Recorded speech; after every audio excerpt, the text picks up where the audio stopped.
La idea es que hablemos un poco acerca de esta nueva enfermedad y de su diseminación en el país.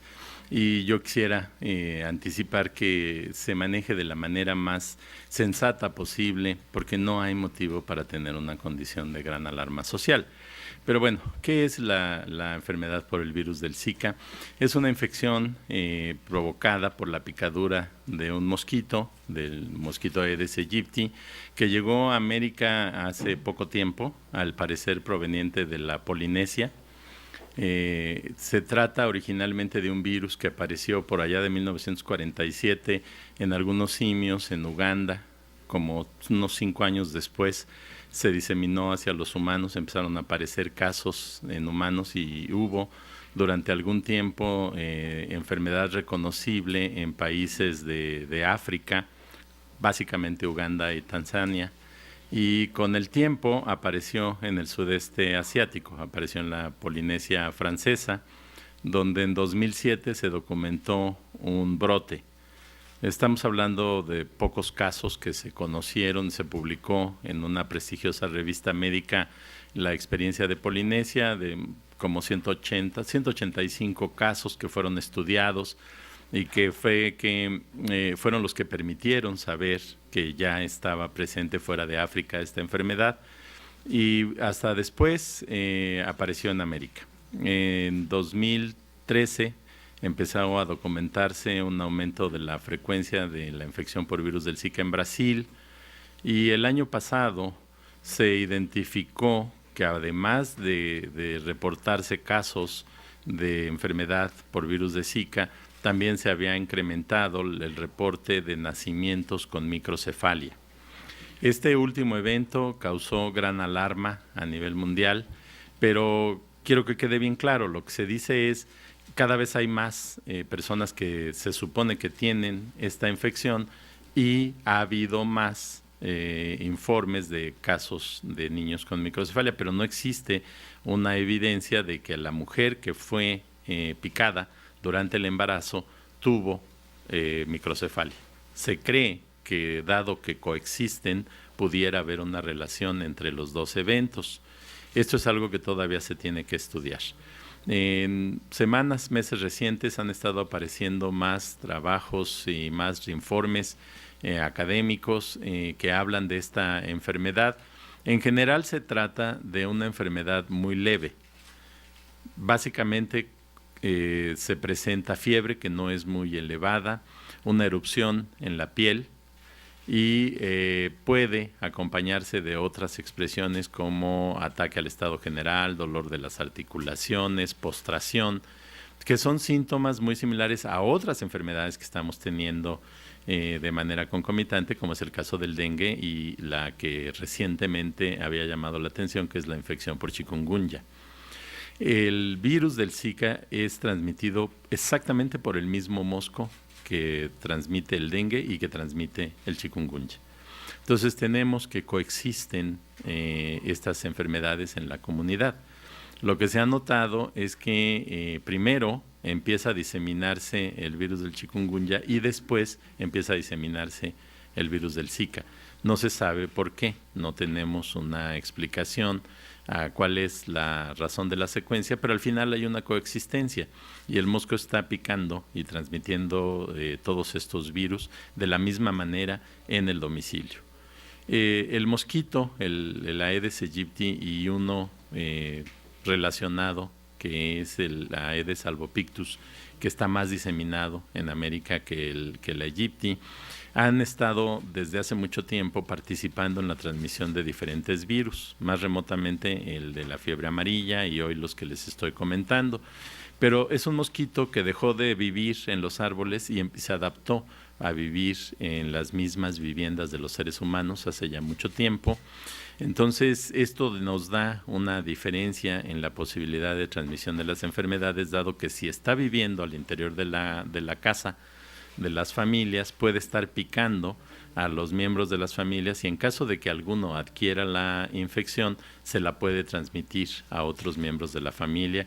Y también el mosco puede volar fuera de la vivienda y llegar a las viviendas vecinas y picar a otras personas. Entonces, en el momento actual, ¿qué es lo que tenemos? Una enfermedad que en sí parece una enfermedad leve, que podría estar relacionada con estas malformaciones congénitas cuando pica a una mujer embarazada y la infecta, y que lo único que podemos hacer de momento es prevenir la picadura. Es decir, tratar de controlar el mosco, tratar de evitar los piquetes entre las familias, particularmente cuando ya aparece algún caso nuevo en alguna comunidad. No es un mosco que viva en cualquier parte. Por ejemplo, aquí en la Ciudad de México, hasta el momento no tenemos evidencia de que ese mosco pueda vivir.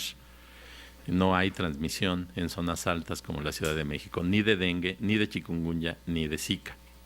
Toda la franja central del país, que nos lleva hasta la frontera con Estados Unidos, es una zona alta, de manera que en general ahí tampoco hay transmisión.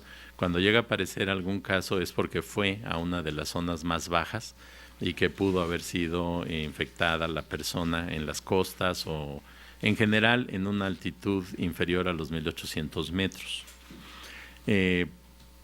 En México, hasta el momento, no llegamos ni a 40 casos que se haya podido confirmar que corresponden a la infección por este nuevo virus de Zika, pero probablemente haya más. Según la literatura médica, en condiciones de un brote, de todas las personas que son infectadas, 1 de cada 5 tiene signos y síntomas. Los otros 4 probablemente solo tienen la infección y no se dan cuenta de que fueron infectados. Todo esto es muy importante cuando pensamos en el evento del embarazo. ¿En qué sentido?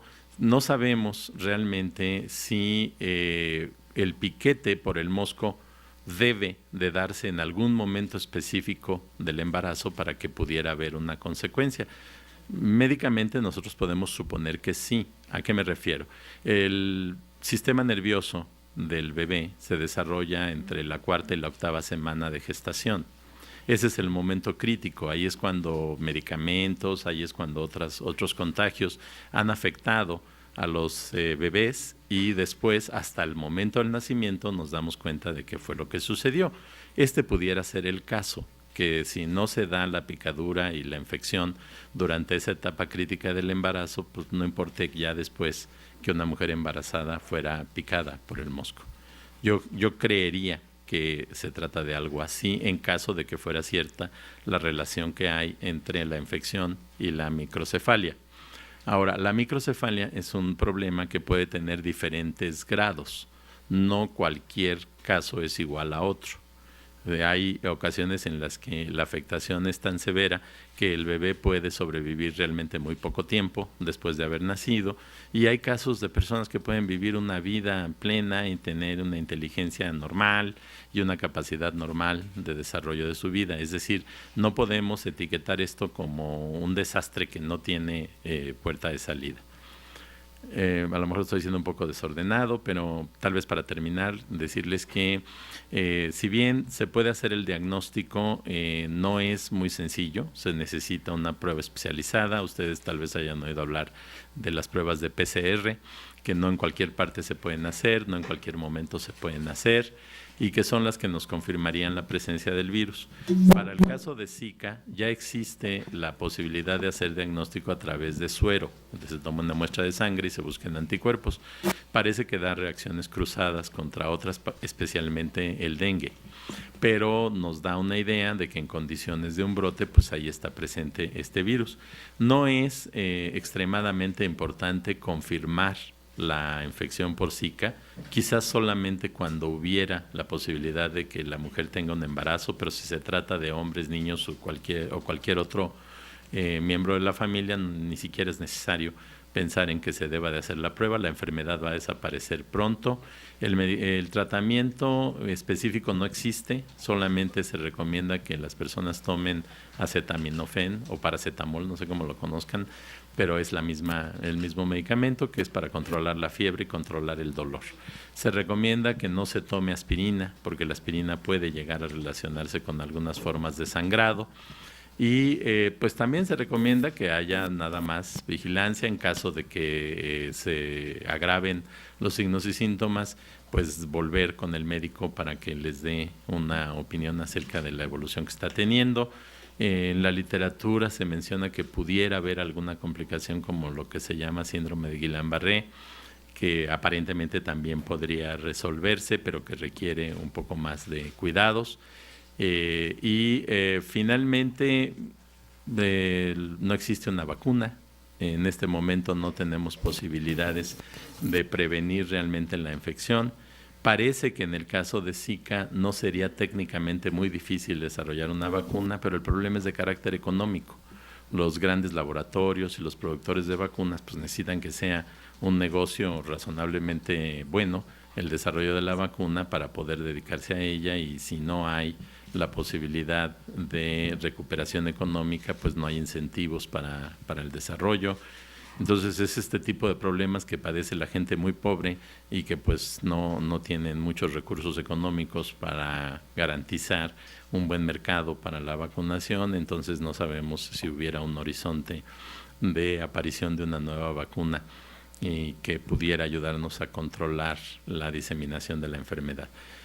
Quizás si se confirma la relación entre la infección y efectos como este de la microcefalia, pudiera volverse o considerarse más importante la enfermedad y fuese más importante llegar a desarrollar la vacuna, pero en caso de que no se confirme esta relación, pues pasará desapercibida esta infección en poco tiempo, como por ejemplo ahorita está ya sucediendo con chikungunya, que ya no llama casi la atención porque apareció la infección por Zika.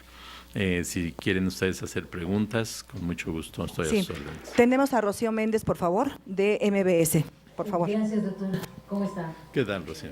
Buenos días.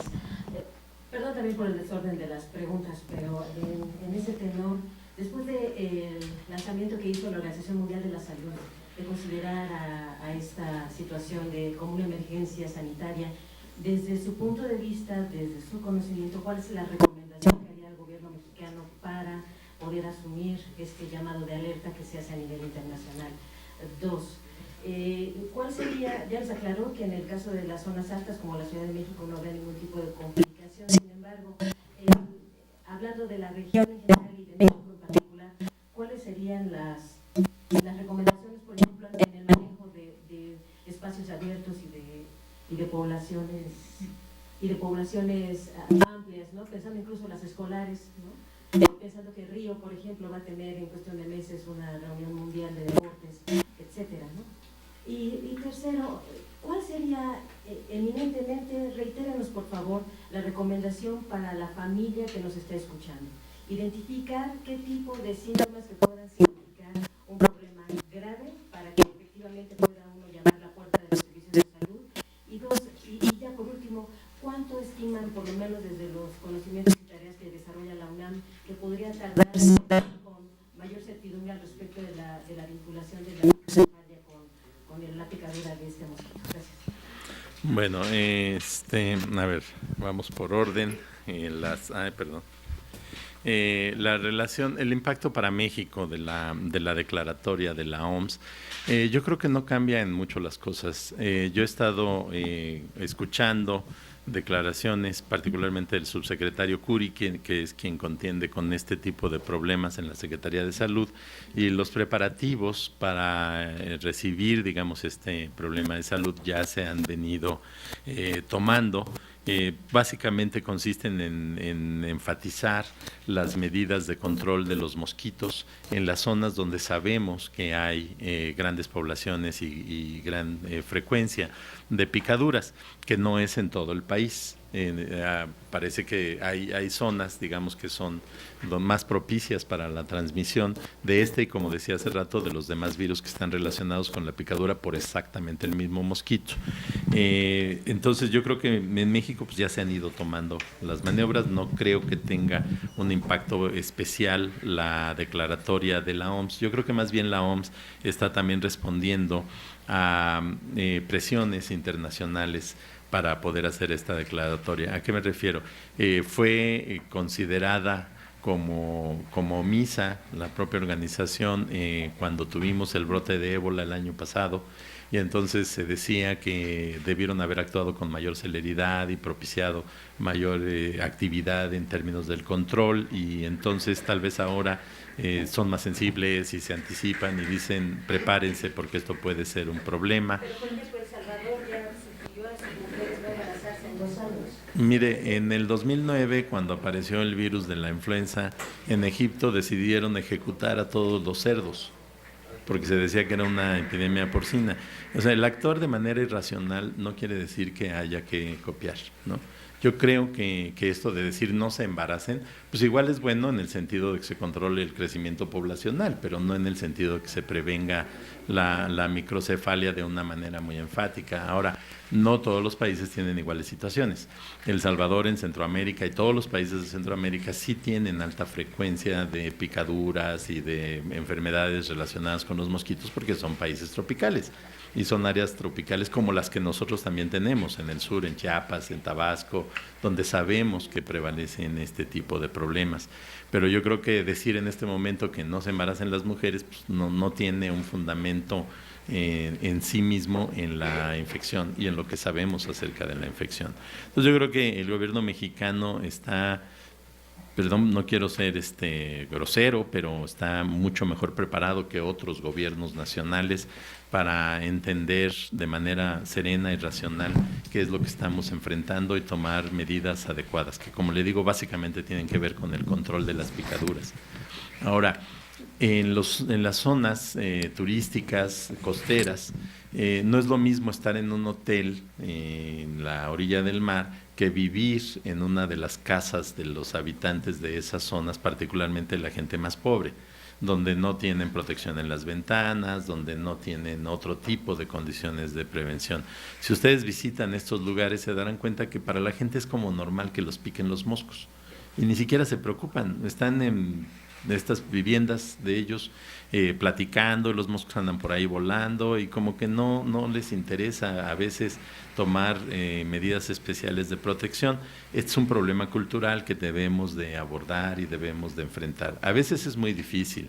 Cuando usted va a comunidades lejanas donde la vivienda está construida con estos palitos que llaman bajareque, pues ponerle una cortina a la ventana no tiene mucho sentido porque los moscos entran y salen por todas partes de la vivienda.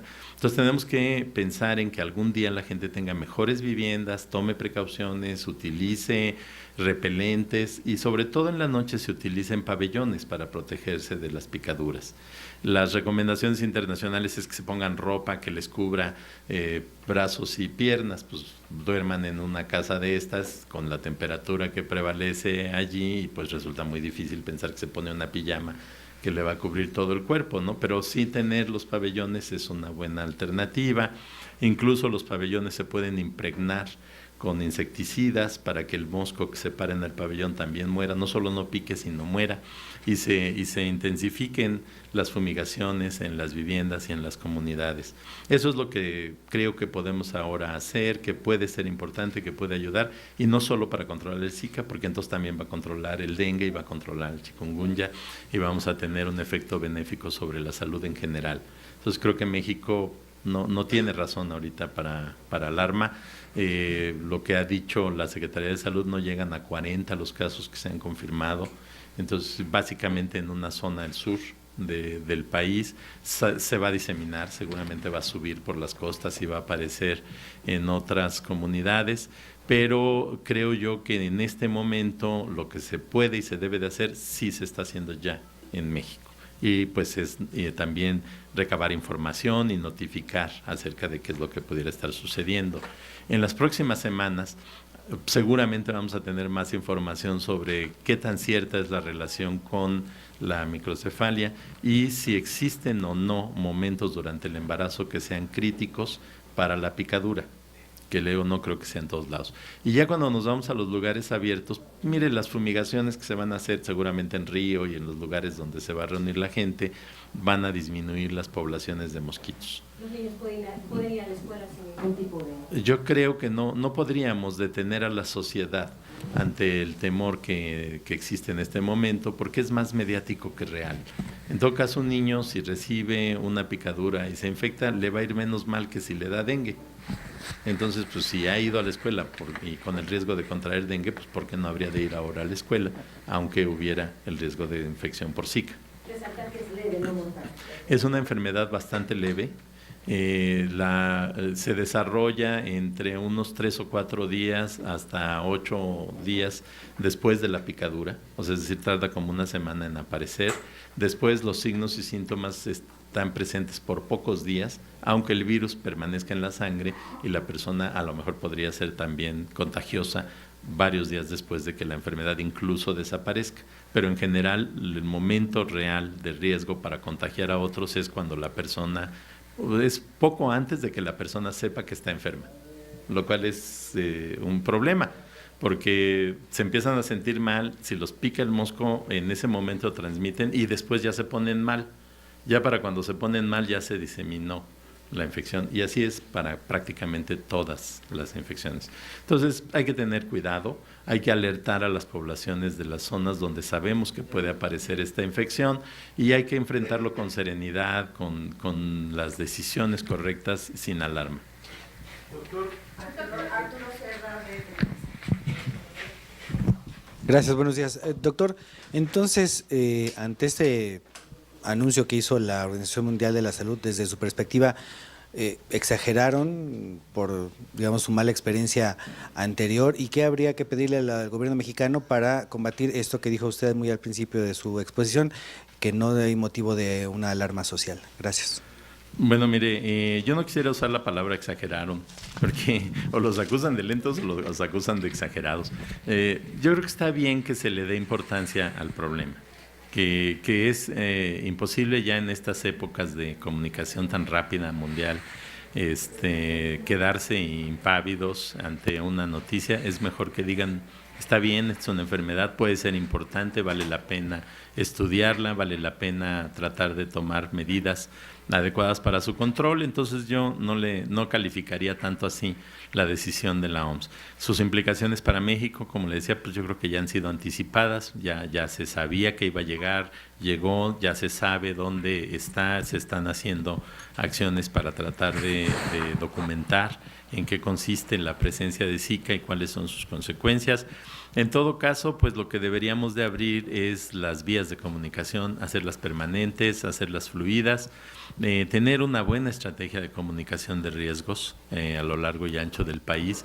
Yo creo que nosotros en la UNAM ya lo hemos hecho y lo seguiremos haciendo, colaborar con las autoridades federales para que la sociedad enfrente de mejor manera este tipo de problemas. Arturo Moreno, de Notimex. Gracias, doctor. Buenos días. Buenos días. En dos sentidos. El primero, entonces, como menciona, la situación es grave y alarmante hasta el momento en que se confirme si tiene relación con la microcefalia. En ese sentido ya cambiaría la situación del Zika, ¿no? Y probablemente esto pase en las próximas semanas, si pudiéramos ahondar en ese sentido. Y por la otra, si nos explica la diferencia o la biología del mosquito, si el mosquito, al ser transmisor de las mismas tres enfermedades, puede transmitir las tres al mismo tiempo, o una u otra, o cuál sería la diferencia entre esas tres cosas. Esas serían las dos cuestionamientos, doctor. Gracias. Sí, bueno, mire, sí, tenemos que esperar más información para tratar de saber a ciencia cierta esta posible relación con la microcefalia y en base a eso ya ponderar las acciones y las decisiones que se tengan.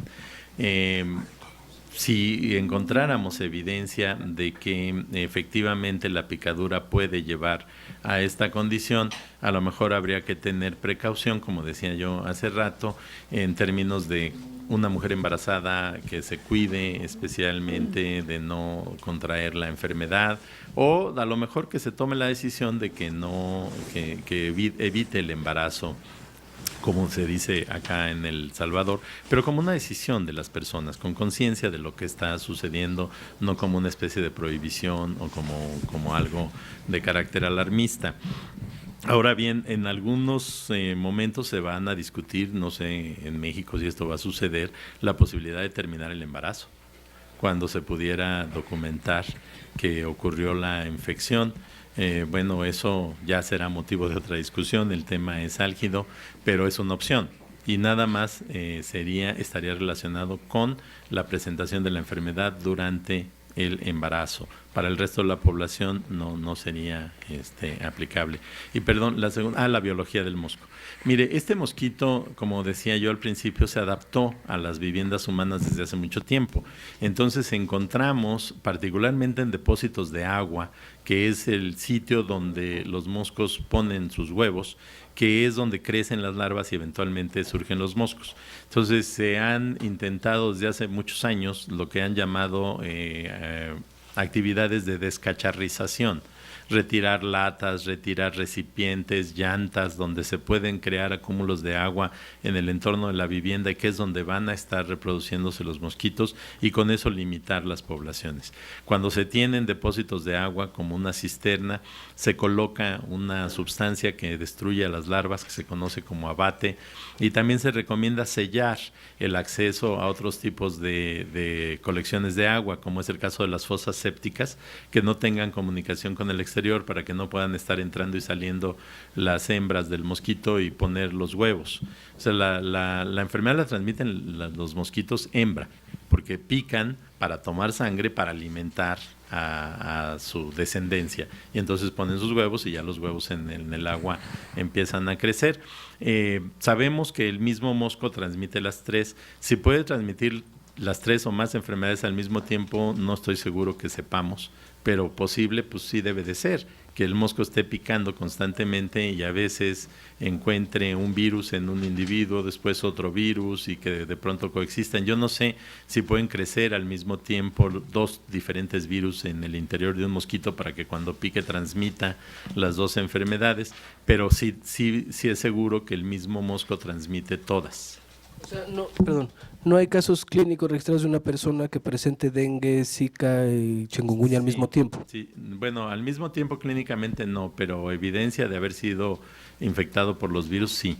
O sea, en particular en el estudio que se hizo en la Polinesia francesa, se encontró que había evidencia de que la persona había tenido contacto con por lo menos dos de los virus, con Zika y dengue o con chikungunya y dengue, pero de que tengan al mismo tiempo la picadura y al mismo tiempo la enfermedad, eso no lo he encontrado. Moreno, de 24 horas. Gracias. Hola, doctor. Buenos días todavía. Aquí estoy.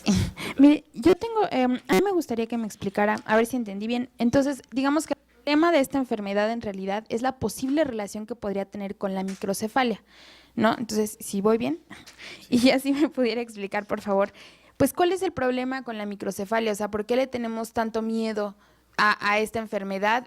Lo que sabemos es que es un desarrollo subnormal del cerebro, o sea, el cerebro es más chiquito en los bebés que nacen con esta enfermedad, es lo que sabemos, pero entonces, ¿por qué está ocasionando tanta alarma? Pues sí, tanta alarma como la que hemos visto en los últimos días. Y yo también le quería preguntar, salió una nota recientemente que decía que estaban averiguando, investigando si esta enfermedad del Zika se podía transmitir vía sexual. Entonces, si nos pudiera explicar un poco más esta situación, ¿es posible transmitirla de humano a humano? Y también mencionaba usted que había algunas zonas del país que eran más vulnerables que otras. Más o menos enumerar, no sé, Chiapas, Oaxaca, Tabasco, ¿cuáles serían? Y por último, me gustaría que me pudiera explicar biológicamente qué hace el mosquito. O sea, te pica y te ataca alguna proteína o alguna célula y se reproduce. O sea, digo, hablando en términos muy bajos, pero si me pudiera usted explicar y ya. Muchas gracias. ¿Cómo no? A ver, vamos a tratar de hacerlo ya más rápido. En relación a las complicaciones, sí, la microcefalia se considera la más seria en este momento y como decía hace rato, una vez que este problema se presenta no tenemos nada que hacer más que responder a las condiciones que tenga el bebé al momento del nacimiento. Puede haber una microcefalia, digamos, limítrofe y puede haber otras más severas, o sea, no todos son iguales. Cuando se trata de un problema muy severo, que el crecimiento de la cabeza del bebé está muy limitado, puede interferir con funciones vitales y el bebé puede no sobrevivir mucho tiempo después del nacimiento. O sea, ¿qué funciones vitales, doctor? O sea, Respirar, comer, Sí, o sea, son bebés en los que se piensa que, bueno, les va a costar trabajo aprender a hablar, les va a costar trabajo aprender a caminar, no van a tener un desarrollo normal, pero se puede dar. O sea, en la condición limítrofe, si buscan por ahí en internet, está la historia de una brasileña que dice que pues, ella ha tenido un desarrollo normal, una vida normal, aunque en su infancia fue retardada, que no podía caminar y hablar muy pronto después del nacimiento, pero una vez que lo logró, el resto de su vida ha sido bastante normal. ¿Y de qué depende, doctor? Depende del grado de afectación. O sea, si el diámetro de la cabeza es muy, muy pequeño, realmente el desarrollo general del cerebro es muy pobre y la capacidad adaptativa disminuye mucho. Y entonces son personas que pues, no van a tener un futuro adecuado. Perdón, para entrar al detalle nada más, ¿qué es que una cabeza sea muy pequeña? Que tenga menos de 31.5 centímetros de diámetro. ¿Y qué tan seguido se da? Es muy raro. En general es muy raro que aparezca por otras razones la microcefalia. No es un problema que se reporte con frecuencia. Ahora, depende de dónde ocurren los nacimientos. Si pensamos en zonas remotas, pues difícilmente le están midiendo de manera correcta el diámetro a la cabecita del bebé. Si estamos hablando de hospitales grandes, ciudades grandes, pues sí, es una maniobra rutinaria y no tenemos un conocimiento claro de cuál es la frecuencia de esto. Llamó la atención ahora y ahora seguramente se va a registrar mucho mejor cuál es la frecuencia de este problema y cuáles son los grados de severidad, qué tanto menos de esa medida que les decía tendría que ser para que tenga cuáles consecuencias. Hay otros problemas. También les dije que este síndrome que se llama Guillain-Barré, que es parálisis, que está relacionada con las infecciones, que puede revertirse, que no necesariamente tiene que ser mortal, que también se dice que apareció en este brote de la Polinesia. Ahí se calcula que hubo como 75 casos de síndrome de Guillain-Barré en una población de 270,000 habitantes. Para que se den una idea, es raro, o sea, de tantas personas que aparezca este número de casos. No es tan alta la frecuencia, sin embargo 73 es mucho. O sea, este es algún problema que no vemos de manera común, salvo a veces como una complicación de algunas vacunas, como la vacuna de poliomielitis. Se dice que hay otros problemas, pero ahí sí no está claro. Uno esperaría que si de verdad el virus puede producir un daño al sistema nervioso central, la única complicación no sería la microcefalia. Deberían aparecer otros problemas, a lo mejor hasta defectos de cierre del tubo neural, que también son problemas raros, pero que no sabemos en este momento si pudieran estar sucediendo. Con relación a la transmisión sexual, yo creo que no hay ninguna evidencia de que esto pueda suceder. Creo que más bien es una preocupación y no algo que tenga un referente real en lo que sabemos acerca de la enfermedad. Este tipo de problemas pues, también aparecerían con otras infecciones como chikungunya y como dengue. Y hasta ahorita no tenemos evidencia de que haya transmisión de humano a humano. Siempre se tiene que establecer, porque además es un ciclo complicado de maduración, en el cual el mosquito pica y el virus se debe de reproducir en el interior del mosquito, y luego lo que hace el mosco es que al picar inyecta el virus. Y entonces se establece el ciclo de infección a través del sistema de la persona infectada. Pero no es una proteína, no es alguna otra molécula, es el virus. Lo que tiene que inyectar el mosquito al momento de picar, va a aspirar la sangre, pero primero la saliva del mosco deposita el virus en el interior de la persona que está siendo picada. Y ahí es donde se establece el foco para que de ahí se disemine la infección. Las zonas geográficas más vulnerables pues, son las zonas costeras en general. Y yo diría más vulnerables, donde la gente es más pobre, donde la vivienda ofrece menos condiciones de protección para sus habitantes. Cuando nos vamos, como les decía hace rato, a las áreas más desarrolladas en las costas, las áreas turísticas, los restaurantes, los hoteles, pues están mucho más cuidados. en un restaurante o en un hotel en Acapulco difícilmente ven ustedes muchos moscos que estén pasando. Tienen que irse a las zonas desprotegidas, que es donde andan ahí los moscos dando vuelta y que los pueden picar. En la orilla de la playa no pican por la brisa, ¿no? Ahí no pueden estar sobreviviendo los moscos. Entonces realmente es un poco tierra adentro y en las zonas calurosas donde son muy húmedas y hay muchos moscos. Las poblaciones de moscos son muy, muy elevadas. Gracias. Reina Paz, de la Crónica. Buenas tardes. Nada más 2 preguntas. Comentaba que no existe una vacuna. En general, no sé si no existe vacuna para inactivar el virus que transmite, los 3 virus que transmite este mosco. Entonces, únicamente se contarían con medidas de higiene e insecticidas para erradicar este virus. Esto me surge la pregunta si no haría que el mosco pudiera hacerse resistente ante los insecticidas, que creo que es la medida más viable que existe actualmente. Y la segunda pregunta sería, no sé si usted tenga conocimiento de cuánto presupuesto se destina a enfermedades contra mosquitos en el país, si sea un sector prioritario dentro del sector salud en México. Ok. Bueno, a ver, vamos a ver. Las vacunas efectivamente no hay vacunas y no sabemos para cuándo se podría contar con una vacuna. Entonces, mientras esto sucede y mientras sabemos si se va a tratar de desarrollar una vacuna contra esta enfermedad, pues lo que tenemos que hacer es recurrir a las medidas de higiene y a los insecticidas, sí. O sea, eso es lo que tenemos, eso es lo que debemos de usar en este momento y pues no pensar en que a lo mejor el insecticida puede ser también perjudicial y entonces bajar la guardia, ¿no? Yo creo que es una cuestión de balance. Los insecticidas, en general ya ahora los modernos son menos tóxicos y son nuestro recurso fundamental para combatir al mosco. Y por lo tanto evitar el contacto con el virus. Ahora que si los moscos pueden llegar a desarrollar resistencia, pues a lo mejor sí pueden, pero ya se lleva muchos años de experiencia combatiéndolos no por el Zika, sino por el dengue. Y no existe evidencia de que haya grandes problemas relacionados con el desarrollo de resistencia del mosco a los insecticidas.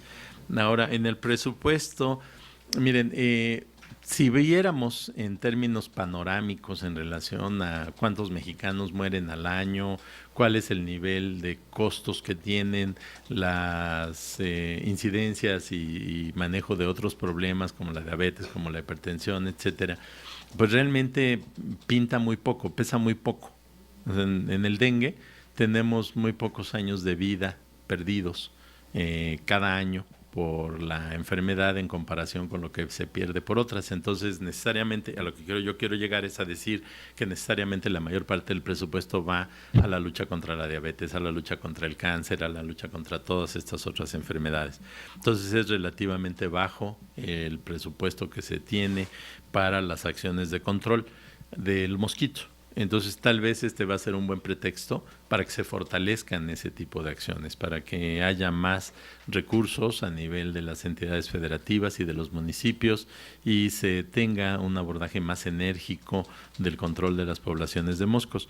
Pero yo diría que lo que más promisorio puede ser no es el hecho de que haya más fumigaciones, sino de que la gente vaya aprendiendo a controlar en su vida cotidiana el peligro de ser picado por los moscos, a que entiendan que no tienen que vivir en medio de los moscos y dejar que los estén picando, y entonces se apoye ya no tanto con el que llega y se mete a la vivienda a fumigar, sino con acciones de modificación cultural y quizás también de facilitarle a las personas el acceso a los pabellones, el acceso a las sustancias que les ayuden de manera cotidiana a mantener la vivienda libre de moscos.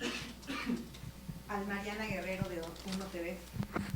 Doctor, buenos días. Buenos días. Bueno, entonces, igual recapitulando un poco, la única manera de transmisión es la picadura, ¿no? Y 2 preguntas. ¿Qué pasa si no se atiende? O sea, quisiera que sí lo diga muy puntualmente, porque aunque ya lo ha manifestado de distintas maneras, dice es una enfermedad leve, pero ¿qué pasa si alguien realmente pues sí tiene esta fiebre, tiene estos síntomas, las articulaciones, dolor y demás, pero que no se atiende, ¿no? Que fuera un caso extremo y que no se atiende. ¿Y quién es el encargado de hacer este estudio para que en las próximas semanas, como usted decía, ya se determine si existe o no esta relación entre la picadura y el microcefalia? Gracias. Empiezo por la final. No hay un encargado específico. Hay ya muchas comunicaciones en curso entre investigadores de Europa, de América y de Asia para tratar de ver de qué forma se puede recabar información. Se necesita un abordaje de diversos niveles, desde modelos biológicos que nos permitieran ver si en no humanos se dan este tipo de alteraciones, hasta recoger información detallada de las mujeres que hayan tenido la enfermedad, se documente que realmente la sufrieron, y si hay diferencias en términos de la frecuencia, en la intensidad de la enfermedad entre las madres de niños con microcefalia y las madres de niños que no fueron afectados con microcefalia. Valdría la pena recordar que de esta región donde se ha dicho que hay más microcefalia, pues hay muchos más niños que nacieron y que no fueron afectados. Entonces, ¿quiénes son esos niños que nacieron allí de madres que tuvieron la enfermedad, pero que el niño no tuvo microcefalia? No lo sabemos. Entonces, eso nos va a dar más luz, pero son colaboraciones académicas y colaboraciones entre los gobiernos. En este caso, yo diría México pues, no se está metiendo porque aquí no tenemos prácticamente el problema. Han sido más bien grupos de Brasil y grupos de Europa los que se han empezado ya a comunicar y a buscar cómo financiar. Este es un problema serio. Para hacer investigación se necesita mucho dinero y la respuesta de quienes pueden aportar dinero es muy lenta para que los convenzan de que vale la pena hacer este estudio y que realmente se cuente con todos los recursos. Pueden pasar semanas y a veces meses. Entonces no tenemos muy claro cómo lo vamos a manejar.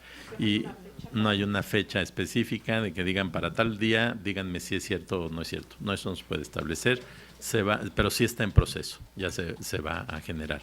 Ahora, una persona que tenga la enfermedad, mire, si fuera cierto lo que dice la literatura, de cada 5 personas que se contagian, solo una se da cuenta. Los otros ni cuenta se dan. Fueron picados, infectados y no supieron. Entonces, esa persona que se da cuenta, la mayor parte de las veces, lo que va a tener es este problema de calentura, no muy elevada, y que le van a salir las ronchitas en el cuerpo, pero que van a desaparecer la mayor parte de las veces en muy pocos días. Entonces, si la persona tuviera un ataque al estado general muy severo, si tuviera fiebre que realmente le está impactando, una fiebre alta, aunque no parece ser lo más común, y sobre todo que tuviera mucha postración, pues tiene que ir al médico. Pero en general tienen que ir al médico en cualquier momento desde que se sienten enfermos. Entonces tienen que notificar a su médico, que en este caso sería los centros de salud en las comunidades, y en caso de que empeoren, pues entonces regresar rápidamente para que sean revisados y se explique qué es lo que está pasando. Permítanme hacer una analogía. En 2009, las personas que murieron por la infección por influenza eran básicamente personas que tenían otras enfermedades. Y ahorita no sabemos bien qué puede pasar cuando se tiene otra enfermedad, por ejemplo cáncer, que es una enfermedad debilitante, y entonces una persona que padece cáncer y es picada y es infectada por el mosquito del Zika, no sabemos si esos van a tener una evolución más severa. Pero por sí misma la enfermedad Pero no es la letal. enfermedad por sí misma no es letal y es una enfermedad que se resuelve relativamente rápido. Marco Morano de El Universal. Hola, solamente 2 preguntas. Una es ver si, bueno, usted acaba de decir hace rato que no es necesario, que no es esta alerta que emitió la OMS, que no es muy clara, que no es de alarmar, pues, pero bueno, se está pidiendo concretamente en el caso de la gente que vive en Europa que no visite el continente americano, en este caso México. Entonces, usted descartaría todo eso y sí es recomendable que siga habiendo el turismo normal y habitual. Y la otra es, si el gobierno ya trazó un plan o se ha acercado con ustedes para trazar un plan para hacer algo en caso de que esta enfermedad sea un poco o evolucione más fuerte, no solamente con ustedes, sino con otras universidades. Bueno, mire, en relación al aspecto mundial, es una alerta, no es una alarma, ¿no? Yo creo que lo que debemos de hacer es tomar la declaratoria de la OMS como un motivo de atención, pero no como algo que nos provoque una verdadera, un caos en la vida. Y yo creo que no lo intentan a nivel mundial, pero es imposible evitar que haya gente que reacciona de manera extrema. Por ejemplo, esta recomendación de no viajar, por ejemplo, no viajar a México, ¿por qué? O sea, nosotros no tenemos ahorita ni siquiera la declaratoria de un brote importante por enfermedad de Zika. Sí se va a diseminar, sí va a haber problemas, pero yo no le veo ahorita ninguna justificación a que le digan a los europeos no viajen a México. En todo caso, pues que les digan que no viajen a Brasil. Pero el tema ni siquiera tiene que ver con eso. O sea, tampoco ir a Brasil es así como un riesgo de muerte. Como les decía, nada más para algunas mujeres cuando probablemente tuvieran un embarazo sería un problema, pero el que un español vaya a Río de Janeiro o vaya a Cancún y le diera la enfermedad ni siquiera le va a provocar mayores conflictos. Han venido cuando hay dengue, han venido cuando hay chikungunya, no venir porque hay Zika no es una razón. Entonces creo que esto es un exceso. Ahora, lo último, en principio el gobierno federal no tiene por qué directamente buscar a la UNAM o a otras universidades para tratar de enfrentar el problema, pero generalmente sucede. En este momento yo creo que pues, en los próximos días va a pasar, porque apenas estamos enfrentando la situación y como les decía, nosotros tenemos mucha comunicación, particularmente con el área de la Secretaría de Salud, que tiene que ver con el control de enfermedades infecciosas. Entonces ya hemos colaborado en otras ocasiones y muy posiblemente suceda en los próximos días o semanas. Mire, en principio son reuniones para discutir lo que se sabe.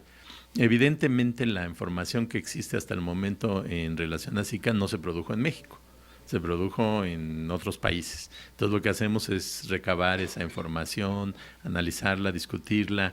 La Secretaría tiene contacto con la OMS, recibe información y recomendaciones que vienen de la OMS y de la Organización Panamericana de la Salud. Entonces se dan estos encuentros de carácter académico para poder analizar la situación.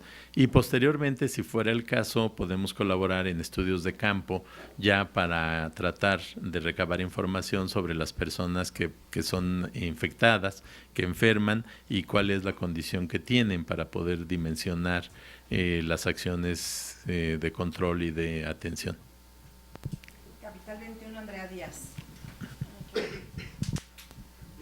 Gracias. Igual yo nada más un par de preguntas. Primero, saber si hay mayor prevalencia en hombres, mujeres, adultos mayores, si alguno corre más riesgo. Y si hay alguna forma, algún estudio de saber durante el embarazo si el bebé ya padece microcefalia o es ya hasta que nace. Y bueno, si se llegara a determinar que no hay relación entre el virus del Zika y la microcefalia, entonces ¿qué podría estar ocasionando tantos nacimientos con este padecimiento? Uh-huh. Bueno, no tenemos todavía mucha información acerca de la distribución de la enfermedad entre hombres, mujeres, niños y adultos. Tal vez lo que podríamos hacer sería recurrir a los datos que se conocieron del brote de 2009 a 2013 en la Polinesia, pero yo pienso que es lo mismo que con el dengue y con el chikungunya. En general son más afectadas las mujeres y los niños porque permanecen más en casa cuando ya se estableció un brote. Entonces los hombres se mueven más y posiblemente tengan una menor frecuencia de la infección. Ahora, a lo mejor también sucede que ni siquiera la reconocemos. Los hombres no notifican, sobre todo los hombres jóvenes y adultos, no notifican cuando están enfermos, pueden pasar un poco desapercibidos. Las mujeres, en particular, en relación a sus niños, a sus hijos, son mucho más cuidadosas y ven que el niño tiene algo, van y lo llevan a atención y entonces se registra que están siendo afectados. En general, creo yo que podemos ver más casos entre, no diferencias tanto entre hombres y mujeres, pero sí en grupos jóvenes, digamos de niños y mujeres jóvenes, que son las que están teniendo sus niños y atendiéndolos en su casa con mayor frecuencia. En relación al diagnóstico anticipado de la microcefalia, sí se podría, por ejemplo con estudios de ultrasonido. Se pueden hacer mediciones del diámetro cefálico y existen tablas que nos permiten saber para cada edad gestacional cuál debería de ser el diámetro normal. Entonces se estima a partir de las mediciones por microcefalia Y pues depende del país, depende de la población, depende de la mujer, qué se podría hacer. Por eso hace rato les mencionaba la posibilidad de terminación del embarazo, que dependiendo de que hubiera acceso a ese tipo de diagnóstico, se podría considerar si hay evidencia de algún daño en el producto, cuál podría ser el curso del embarazo. Pero de otra manera, pues nada más sería saber anticipadamente que el niño va a tener el problema al nacimiento. La última parte tenía que ver con otras complicaciones. No, si se llegara a determinar que no hay relación entre el virus del Zika y la microcefalia, entonces, ¿qué podría estar ocasionando tantos nacimientos? Sí, otras posibles causas de microcefalia. Bueno, ha habido mucha discusión históricamente acerca de por qué hay alteraciones en el desarrollo del sistema nervioso central.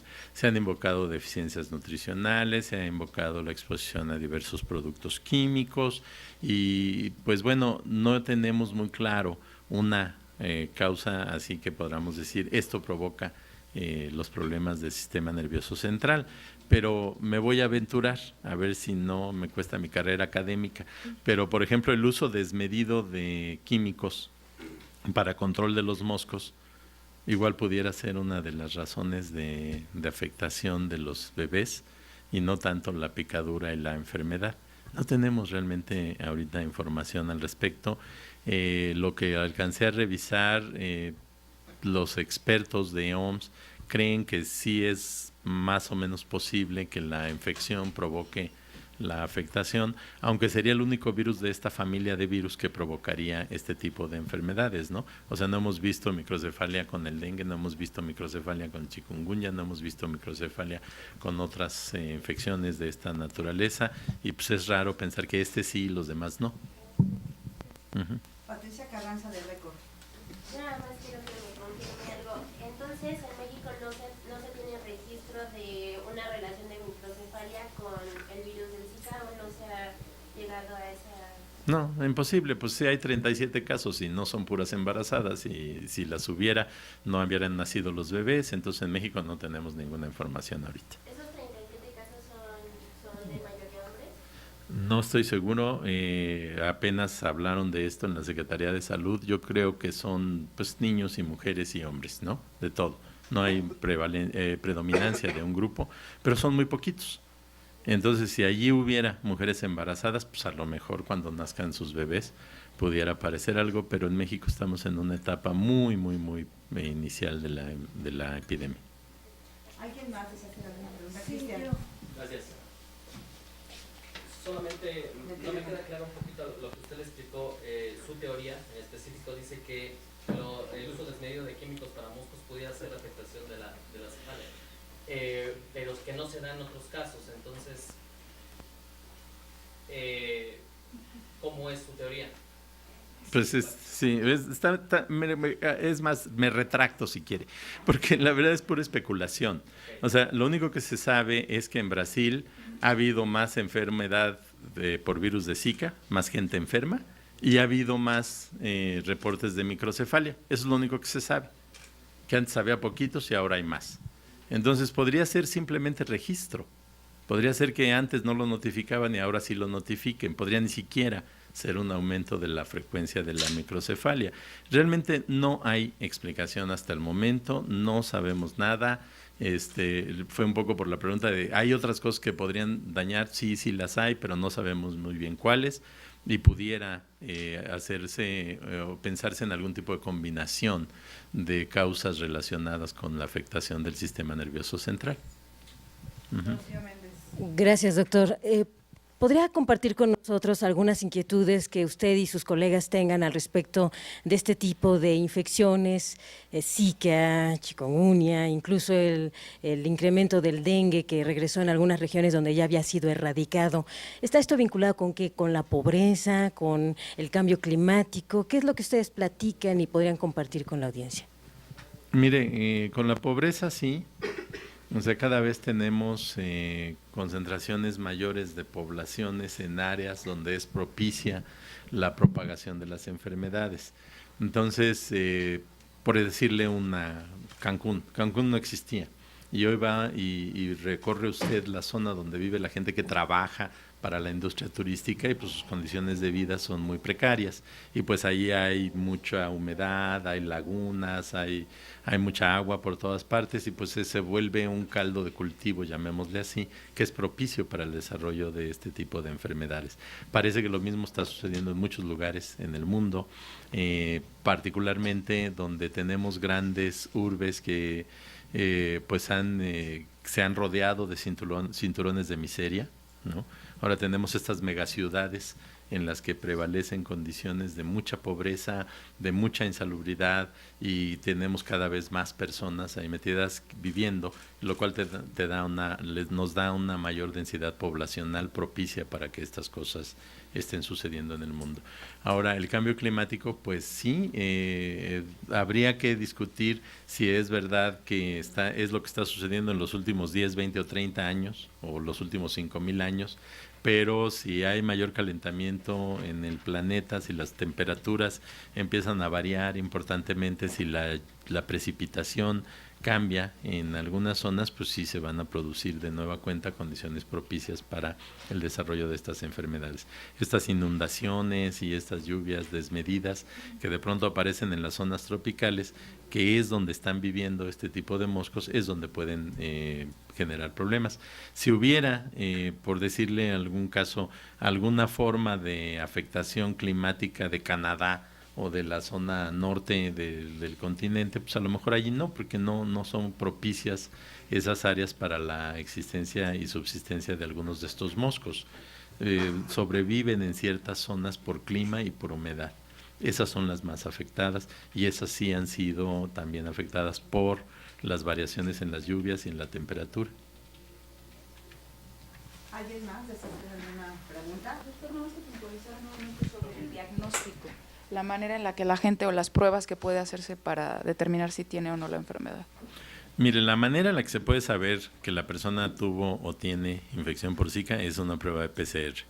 Esa es una prueba muy cara y la información que le va a dar es que sí lo tiene y de todas maneras lo único que puede hacer es tomar acetaminofén. Entonces, pues la verdad no vale la pena que la gente trate de recurrir a ese tipo de pruebas. PCR se llama. Lo que se hace es que se toma una muestra, en este caso de sangre, y se trata de buscar la presencia del virus en la muestra y la técnica lo que hace es que copia el virus, el ácido nucleico y entonces al amplificarlo le dice sí o no, es evidencia de que ahí está el virus. Pero pues hacer una prueba que puede costar tal vez unos 2,000 pesos para que sepa usted que sí tiene Zika y que pues, tiene que esperar una semana para curarse, pues no vale la pena. Entonces, mencionaba otra alternativa, ¿no? A través de anticuerpos, pero da reacciones cruzadas. Entonces tiene que haber laboratorios con la capacidad para hacer ese tipo de pruebas y yo creo que se deben de usar en este momento más como para saber, para monitorear la distribución de los virus y saber dónde están llegando, qué tipo de población están afectando, pero no a cualquier persona, no de manera rutinaria. Pero dijo que a través de sueros o algo así, que había otra alternativa, sí, ¿no? Además de anticuerpos, o sea, se determinan en suero. O sea, se puede sacar una muestra de una persona que ya tuvo la infección, que ya desarrolló anticuerpos y se demuestra que estando presentes los anticuerpos es evidencia de que estuvo presente la infección tiempo atrás. Esas no son pruebas que diagnostiquen el momento inmediato de la infección. La única que lo puede hacer es PCR y no vale la pena usarlo de una manera generalizada. Entonces no vale la pena la prueba, simplemente notar los síntomas de la persona y atenderse con ¿qué medicamento dijo? ¿Paracetamol? Sí, paracetamol o acetaminofén es lo mismo.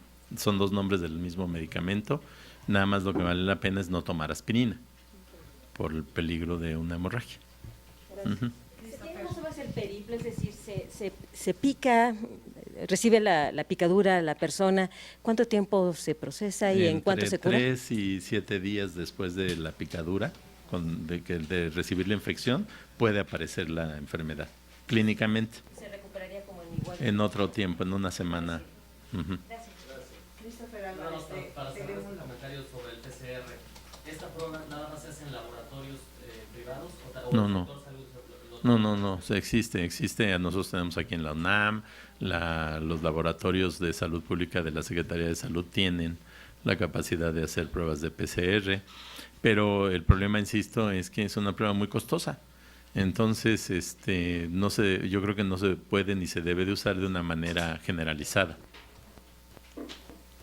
¿Alguien más?